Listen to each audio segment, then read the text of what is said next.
Hello everyone, welcome to this channel LIS Mind Map. Today's topic is psychology, but in this psychology, first of all, I discussed about the father and mother of psychology. ये हम सभी लोग जानते हैं कि father इस इनके कौन है। चलिए, लेकिन साथ साथ ये मदर ऑफ साइकोलॉजी कौन है यह भी जानना जरूरी है।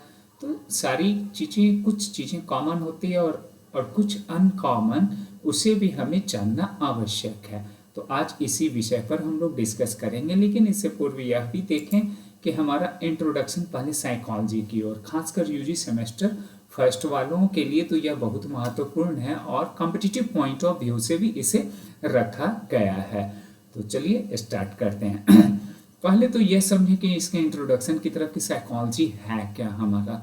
तो psychology is the scientific study of behaviour and mental process. ये क्या है? मनोविज्ञान, व्यवहार एवं मानसिक प्रक्रियाओं का वैज्ञानिक अध्ययन है। तो ये अगर देखा जाए तो जो मनोवैज्ञानिकों ने इसे डिफाइन किया है वो बताने की कोशिश किए हैं कि यह जो है एक साइंटिफिक स्टडी है। किस चीज की है? तो हमारे व्यवहार का और मेंटल जो प्रोसेस है, हमारी जो मानसिक प्रक्रियाएं हैं, उसका ये क्या है कि एक अध्ययन है। तो मानसिक प्रक्रियाओं का और हमारे व्यवहार का यही इसमें अध्ययन किए जाते हैं। यही मनोविज्ञान कहलाता है, इसे ही हम मनोविज्ञान कहते हैं। तो ये मनोवैज्ञानिकों के द्वारा ये दिया गया एक डेफिनेशन भी है। बट इसकी ओरिजिन की तरफ चलें तो ओरिजिन की तरफ चलते हैं तो word psychology is derived from two Greek word, यानी ग्रीक वर्ड से इसकी क्या हुई है? उत्पत्ति हुई है। और ग्रीक वर्ड दो, इसमें कौन कौन सा है? पहला साइके and second one is the logos. तो साइके इट मीन्स की सोल और माइंड। अब ग्रीक में इसे हम क्या बोलते हैं? साइकी का मतलब यहाँ पर है ग्रीक में सोल या माइंड की बात करता है, आत्मा या मन की बात करता है। And logos means to study, यानी कि स्टडी ऑफ माइंड और soul is called psychology, but here definition is that कि psychology is the scientific study of behavior and mental process. तो how it is different, but it is not different। कहीं ना कहीं से देखें कि ये हमारे माइंड की ही बात कर रहा है, हमारे मन से ही हमारा क्या है, सोल से ही हमारा है जो स्टडी करते हैं। तो उस वक्त काल में भी ग्रीस लोग जो थे उन्होंने भी क्या किया, इसे डिफाइन किया कि माइंड का ही हमारा मन का ही अध्ययन है। अब इस प्रकार से इसका क्या होता है कि एक हम लोगों ने कोशिश किया बेस को समझने का, लेकिन एक्चुअल में अब इसकी जो डेफिनेशन की तरफ बढ़ते हैं तो देखिए क्या कहता है ये कि the term psychology originally meant study of soul, but in modern, देखिए in modern psychology study behaviour, mind and emotional learning, memories and personality. अब देखिए ये जो वर्तमान के यानी आधुनिक काल में मनोविज्ञान क्या कहता है? व्यवहार, मन, भावनाओं का, आपके अधिगम का, लर्निंग का, स्मृति का तथा व्यक्तित्व का भी अध्ययन करता है। तो ये सारी चीजों का अध्ययन करता है। ये आपके व्यवहार का, मन का, जो भावनाएं आपके अंदर चल रही है उन सभी का करता है। बट पूर्व में ऐसा जो देखा गया और जो ओरिजिनली ग्रीस के लोग यानी ग्रीक में जो कहा गया उसका जो एक डिफिनेशन था, उसके जो मीनिंग्स थे वो थे स्टडी ऑफ सोल यानी कि हमारा क्या है, आत्मा का अध्ययन था। और मॉडर्न साइकोलॉजी में ये क्या बताया गया है कि यह जो है सभी हमारे मन का, व्यवहार का, चूंकि किसी भी चीज का इवोल्यूशन होता है और यहाँ इसका भी इवोल्यूशन होता चला गया। डे टू डे हम लोग देख रहे हैं कि हमारा क्या होता है कि ह्यूमन बीइंग्स तो ऐसे भी क्रिएटिव है ना, तो वो शोध तो चलते रहते हैं। ये चूंकि यह जो है एंडलेस प्रोसेस है और ये लगातार शोध चलता गया और हम लोगों ने देखा भी है कि यह व्यवहार, मन, भावनाओं और अधिगम, स्मृति और व्यक्तित्व, इन सभी का सचमुच अध्ययन किया जाता है। तो यह मॉडर्न यानी आधुनिक परिभाषा है। Origin psychology originated from the philosophy। Actually ये इसका ओरिजिन कैसे हुआ है? तो ये फिलॉसफी से ही हुआ है, इसका दर्शन शास्त्र से इसकी उत्पत्ति हुई है। और एंशियंट ग्रीक फिलोसफर लाइक जैसे सुकरात की बात करें, प्लेटो की बात करें, एरिस्टोटल की बात करें, तो nature of mind and behaviour है। तो ये हमारा क्या है, उन लोगों ने स्पष्ट तरीके से बताया है कि प्राचीन यूनानी दार्शनिक जैसे सुकरात, प्लेटो, एरिस्टोटल ने मन एवं व्यवहार की प्रकृति पर विचार किया और इसे ही कंटिन्यू किया था। लेकिन इन विचारों को इसकी जो एक मन और व्यवहार की जो प्रकृति पर जो अध्ययन की जाती थी, बाद में इसे प्रायोगिक तौर पर एस्टैब्लिश किया गया। और फर्स्ट लिप्जिग में, यानी कि मॉडर्न जो साइकोलॉजी हुआ, यानी साइकोलॉजी की जो उत्पत्ति हुई वो 1879 में। कब हुई?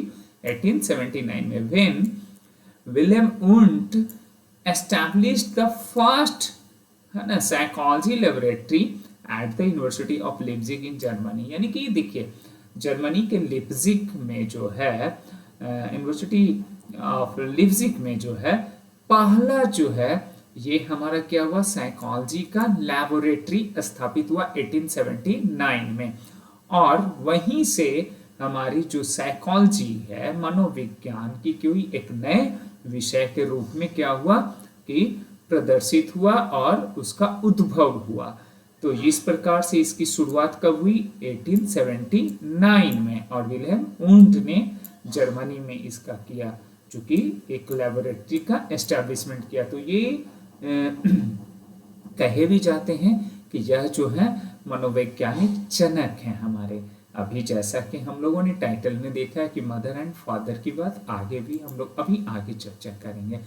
देखिए यहाँ पर कि फादर ऑफ साइकोलॉजी यानी विलियम वुंट क्यों कहे जाते हैं? इसलिए कि उन्होंने ही फिलॉसफी से इसे अलग करके यानी एक एस्टैब्लिश किया हमारी लेबोरेटरी में और वो लिप्जिग में, और उन्होंने ही बताया सो दैट कि father of modern psychology is known as William Wundt. तो विलियम वुंट को ही जाना जाता है आधुनिक मनोविज्ञान का जनक कहा जाता है। इनका कंट्रीब्यूशन देखिए, एस्टैब्लिश किया इन्होंने 1879 में फर्स्ट लेबोरेटरी। क्या किया? सेकंड जो है used experimental method in psychology, यानी कि ये प्रायोगिक विधियों से प्रयोग किया है ना, प्रायोगिक विधियों का भी उपयोग किया, राइट।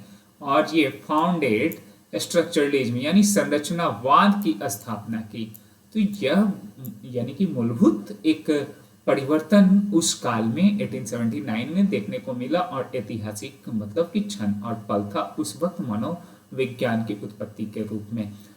आगे बढ़ते हैं और देखते हैं कि मदर ऑफ, जैसा कि हम लोग अभी ऊपर इस टाइटल में आप देख रहे थे है ना, और थंबनेल में कि तो ये mother of psychology Margaret Floy Washburn.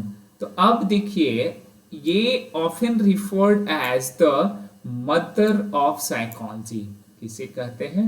Margaret Floy Washburn को। और बिकॉज क्यों कहते हैं? Because she was the first women और lady to earn a PhD in psychology and made important contribution to the field। देखिए इन्होंने पहला शोध किया और पहले शोध करने वाली यह एक लेडी रही है ना, इसलिए इसे और बहुत बड़ा कंट्रीब्यूशन रहा। तो सो डैट कि इसे मदर ऑफ हम साइकोलॉजी कहते हैं, यानी कि मनोविज्ञान की जननी कौन है? तो मार्गरेट फ्लोर वाशबर्न। कितना इंपॉर्टेंट। चलिए तो यह बातें आ गई कि मदर के वे ना कंट्रीब्यूशन। अब देखिए इसका मार्गरेट फ्लोर वाशबर्न का कि first women PhD in psychology, ये पहली भी मतलब कि महिला रही।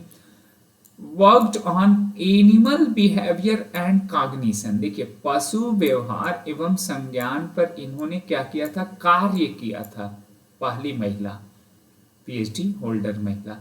और promoted women's participation in psychology, यानी मनोविज्ञान में महिलाओं की भागीदारी को इन्होंने बढ़ावा दिया, इसलिए इन्हें कहते हैं मनोविज्ञान की जननी भी कहते हैं। डेफिनेशन अब देखिए साइकोलॉजी का, अब तो ये एस्टेब्लिश तो हो चुका, लेबोरेटरी भी हो चुका। अब डेफिनेशन विभिन्न मनोवैज्ञानिकों ने भी इसे दिया है, जैसे विलियम जेम्स कहते हैं कि psychology is the science of mental life. ये हमारा क्या मनोविज्ञान जो है ये जीवन की क्या है कि यह जो है क्या करता है कि मनोविज्ञान जो है जीवन की है ना जीवन के सॉरी हम लोग आगे थे, हाँ मनोविज्ञान की सॉरी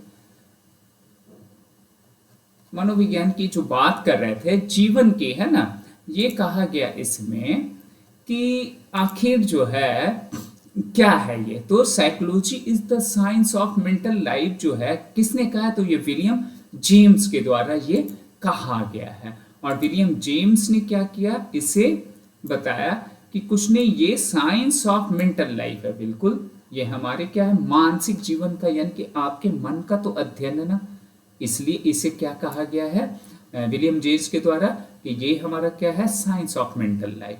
बट स्किनर का क्या कहना है, psychology is the science of behaviour, ये आपके बिहेवियर का है। इसलिए कुल मिलाकर देखिए मॉडर्न जो साइकोलॉजी में डिफाइन किया गया कि ये आपके इमोशंस का, बिहेवियर का, मेंटल का है ना, यानी मन का, इन सभी का अध्ययन किया जाता है, सभी का बिहेवियर का भी अध्ययन किया जाता है। तो ये क्या है, और बीएफ स्किनर ने क्या किया इसका कि बिहेवियर का अध्ययन ये बताया है। नेक्स्ट देखिए यहाँ पर कि नेचर ऑफ साइकोलॉजी, मनोविज्ञान की प्रकृति, यानी साइकोलॉजी इज अ साइंस, ये क्या है नेचर इसकी, साइकोलॉजी क्या है एक साइंस है, विज्ञान है। It studies behaviour and mental process, यानी यह एक व्यवहार एवं मानसिक प्रक्रियाओं का अध्ययन है, ऊपर हम लोगों ने देखा भी है। It uses observation and experimentation, इसमें निरीक्षण एवं प्रयोग का उपयोग किया जाता है, बिल्कुल हम लोग ऑब्जर्वेशन करते हैं, एक्सपेरिमेंट करते हैं। And it helps in understanding human behaviour, ये क्या करता है ह्यूमन बिहेवियर को समझने में भी क्या करता है ये सहायता प्रदान करता है। इस प्रकार से देखें अगर फाइनली हम लोग तो आज मनोविज्ञान की जो बात की है, मनोविज्ञान साथ ही साथ कि उसके फादर और मदर की, तो इसका कंक्लूजन जो निष्कर्ष है क्या है, psychology develops from the philosophy, बिल्कुल ये फिलॉसफी से हमारा ये आया है, और साथ ही साथ ये जो है मॉडर्न साइंटिफिक डिसिप्लिन है, राइट।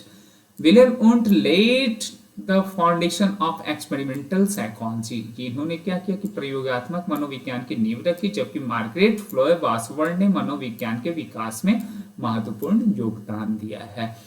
तो ये हमारे लिए आज कितना इम्पोर्टेंट टॉपिक रहा, हालांकि ये बेसिक होते हुए भी हमारे लिए काफ़ी इंफॉर्मेटिव रहा है। अब हम चलिए आगे कुछ नेचर ऑफ क्वेश्चंस की तरफ बढ़ते हैं और फिर उस पर हम लोग डिस्कस भी करेंगे। तो फर्स्ट है कि psychology is the scientific study of, मनोविज्ञान किसका वैज्ञानिक अध्ययन है, तो किसका वैज्ञानिक अध्ययन है, क्या प्लांट, मशीन, नो, तो ये बिहेवियर एंड मेंटल प्रोसेस का, तो B is the right answer. Now the word psychology is derived from which language, किस लैंग्वेज से साइकोलॉजी की उत्पत्ति हुई है, तो ऑफ कोर्स ये ग्रीक से हुआ है, साइकी प्लस हमारा लॉजी से हुआ है, ऊपर हम लोगों ने देखा है। नेक्स्ट है द ग्रीक वर्ड साइके मीन्स, इसका साइके का मतलब क्या होता है, तो इट इज द सोल और माइंड, है ना। और स्टडी, लोगस का मतलब क्या होता है टू स्टडी, तो इसका मतलब यहाँ इसका बी, ये दिस वन, इस क्वेश्चन का बी आंसर, और इसका क्या हो गया हमारा सी आंसर। तो ग्रीक वर्ड साइकी का मतलब क्या होता है सोल और माइंड, एंड ग्रीक वर्ड में लोगस का मतलब क्या होता है स्टडी, तो ऊपर भी हम लोगों ने डिस्कस किया था। नेक्स्ट हम लोग देखें कि क्वेश्चन जो है साइकोलॉजी ओरिजिनेटेड फ्रॉम, मनोविज्ञान की उत्पत्ति किससे हुई है, तो किससे हुई है, ये फिलॉसफी से हुई है, बड़ा सिंपल सा क्वेश्चन। नेक्स्ट क्वेश्चन है who is known as father of modern psychology, तो मनोविज्ञान का जनक किसे हम कहते हैं, तो विलियम उंट को, चूंकि लिप्जिग में इन्होंने क्या किया था, फर्स्ट लेबोरेटरी का एस्टेब्लिशमेंट किया था और ये फिलॉसफी से साइकोलॉजी को अलग भी किया, इसलिए इनका कंट्रीब्यूशन बहुत महत्वपूर्ण रहा है। In which year was the first psychology laboratory established, ये 1879 में, तो B is the right answer. ठीक है, now William Wundt establish the first psychology laboratory at, कहाँ किया था, तो ये लिप्जिग में किया था, यानी कि university of Leipzig, C is the right answer. Next question की तरफ बढ़ते हैं। Who is often called the mother of psychology, यानी कि किसे हम मदर ऑफ साइकोलॉजी यानी कि मनोविज्ञान की जननी हम किसे बोलते हैं? Anna Freud no, Arnie no, ये Mary Whiton Calkins no, and Margaret Floy Washburn this, क्योंकि ये फर्स्ट महिला थी। यह भी क्वेश्चन बन जाता है कि पीएचडी किसने किया था फर्स्ट महिला, तो ये हमारा Margaret Floy Washburn, right. Next है Margaret Floy Washburn was known for, तो ये किसके लिए प्रसिद्ध थी? तो फर्स्ट वीमेन पीएचडी, अभी जस्ट ऊपर हम लोगों ने बात की, पीएचडी इन साइकोलॉजी, तो ये हमारा बी जो है सही जवाब है। Now who defined psychology as a science of behaviour, किसने कहा है कि ये साइंस ऑफ बिहेवियर है? तो ये बीएफ स्किनर का कहा हुआ है, A is the right answer. Who defined psychology as a science of mental life, यानी मनोविज्ञान को मानसिक जीवन का विज्ञान किसे कहा है? तो किसे हम लोग कहे हैं? तो यह है विलियम जेम्स, विलियम जेम्स को कहा गया है मानसिक, है ना, ये जीवन का विज्ञान, तो विलियम जेम्स के द्वारा कहा गया है। नेक्स्ट क्वेश्चन की तरफ चलते हैं। तो स्ट्रक्चरलिज्म वाज फाउंडेड बाय, संरचनावाद की स्थापना किसने की थी? तो ये फर्स्ट जो थे यही तो थे, विलियम उंट, तो A is the right answer. And this question, which method is widely used in psychology, मनोविज्ञान में कौन सी विधि व्यापक रूप से प्रयुक्त होती है? तो मनोविज्ञान में बताइए कौन सा हो सकता है व्यापक रूप से? तो ये होता है observation and experimentation, A is the right answer. तो ए हमारा क्या है? सही जवाब है। इस प्रकार से आज हम लोगों ने psychology father and mother of psychology को जाना, उसके साथ डिफरेंट डेफिनेशंस को हम लोग जानने की कोशिश की, और साथ ही साथ महत्वपूर्ण प्रश्नों पर भी हम लोगों ने डिस्कस किया। तो ये मुझे उम्मीद है और विश्वास है कि यह खासकर यूजी सेमेस्टर 1 वालों के लिए तो ये बहुत महत्वपूर्ण है ही। कॉम्पिटिटिव पॉइंट ऑफ व्यू से जो साइकोलॉजी के छात्र हैं या साइकोलॉजी के जो कंपटीशन में बैठने वाले हैं उनके लिए भी ये काफ़ी महत्वपूर्ण होगा। तो थैंक यू कि आपने पेशेंसली भी वॉच किया। पुनः मिलता हूँ नए टॉपिक के साथ। Thank you once again.